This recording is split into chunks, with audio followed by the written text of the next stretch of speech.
Anyị ekene m unu. Afọ m bụ Ada Ebubedike, Ada ndị Igbo, nke onye chi ya zelu. Kedu ka unu mee? A na-emekwa? Ọ na-agakwa? Ụmụnne m, biko asị m ka mụ na unu nọlịa n'ụbọchị a ka anyị kpaa ihe dị ezigbote mkpa. Ihe nchọ ka anyị kwuo maka ya n'ụbọchị a bụ maka ka ndị Igbo si eme akwamozu. A na-ekwu maka ndụ, a na-ekwu maka ọnwụ, maka na ka anyị ha biri n'ụwa anyị mechakwa ihe anyị na-eme, anyị ga-ana, anyị nakwa anyị anachite azụ, ya ka a na-akpọ reincarnation. Ndị oyibo kpọrọ ya reincarnation. Ndị Igbo na-alụ ụwa, anyị na-anachite azụ. Ihe nchọ ka anyị karịa n'ụbọchị a bụ kedu ka anyị ga-esi mee ka anyị hapụ imebi ntọala ndị nna nna anyị dobere maka ka esi alụ ụwa. Reincarnation process bụ onye emecha ihe ọ na-eme n'ụwa ọ nachitekwa azụ, enyiye ya n'ala, ọ nachitekwa azụ. Enwegasịrị ndị nna nna anyị na-eme inyere aka ka onye ahụ nachite azụ ọsịsọ ka ọ bịa metọpụ ihe ọ bịara ime na ụwa. Ihe dịka inyi mmadụ n'ụlọ ebe ndị mmadụ bigasị bụ part of the reincarnation process. Onye meta ezigbote omume n'ụwa, a na-enye ya n'ụlọ, ịghọtago, a na-enye ya n'ụlọ ka o wee nachite azụ. Ọzọ bụkwa a na-enye ya mee ka ahụ ya metụta aja. Anaghị etinye ya n'akpati ozu ga-eme ka ọ hapụ imetụta aja, maka na ọ kwesịrị ka akịka taa ya ka o nwee ike ịnachite azụ. Ọzọ dịka ibe ya bụ ife a na-akpọ mọchụarị. Kedu ife a na-akpọ mọchụarị n'Igbo? Gị ma na ndị Igbo enweghị afa mọchụarị iji gosi gị na ọ bịara abịa. Ụfọdụ asị gị friji. Friji abụrụkwa n'omenala Igbo. Ife a na-akpọ friji ya bụ ntụ oyi ebe a na-etinye ndị nwụrụ anwụ, abụrụ omenala Igbo. Biko ka anyị kwụsị ya, ọ dịrọ mma. Ya bụ anti-nature, ọ na-emebi the natural order of this world. Ihe niile bụ circle, ihe niile nwere time ya.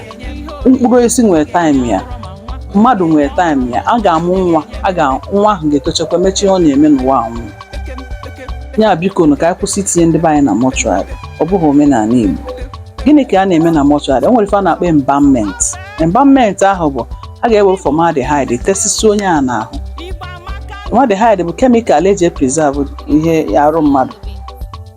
A na-eyuzukwa formaldehyde a na-etinyecha n'ụmụ ihe gasị just for preservation, mana ọ dịrọ mma. Ọ kemikal ka ọ ga-emekwa onye ahụ mgbe ọbụla eji nye ya akịka, ọfịa akịka ahụ ịta ya.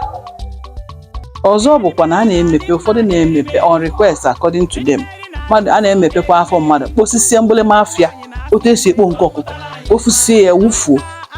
Onye ahụ bịa zuo ụwa ọzọ na-ayakasị ụmụ ahụ dị iche iche maka na ahụ ya adịghịzi complete.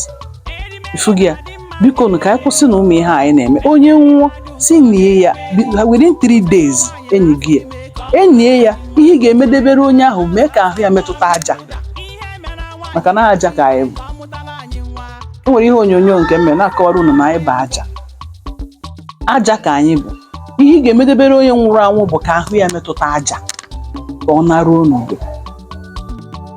Then itinyezie deeti ị ga-eji wee kwabazie ya.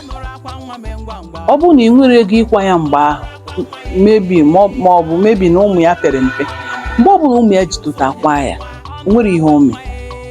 Ọ bụkwa na o nwere ụmụ ihe dịka ewu maọbụ ọkụkọ dị aṅaa, ewere ya kwa ya mgbe ahụ onye ọbụla aga zuo ike. Iwu abụrụ na emere mmemme ahụ ọ bụrụ iwu ka onye aka dị ka o si akwa. Enweghị ebe e dere na omenala Igbo lekwe iwu bụ na ị ga-eweta efi, ma ọ na iwu bụ na ị ga-eweta ọkụkọ, ma ọ nke onye nwe ka eji akwa. Ihe a na-egbusisi efi eme pati, ihe niile abụghịkwa omenala Igbo, maka na ọnwụ bụ ihe chele onye ọbụla. Mana ndị Igbo ahụ ha azụ efi, iji gwa gị na ọ bụghị omenala anyị.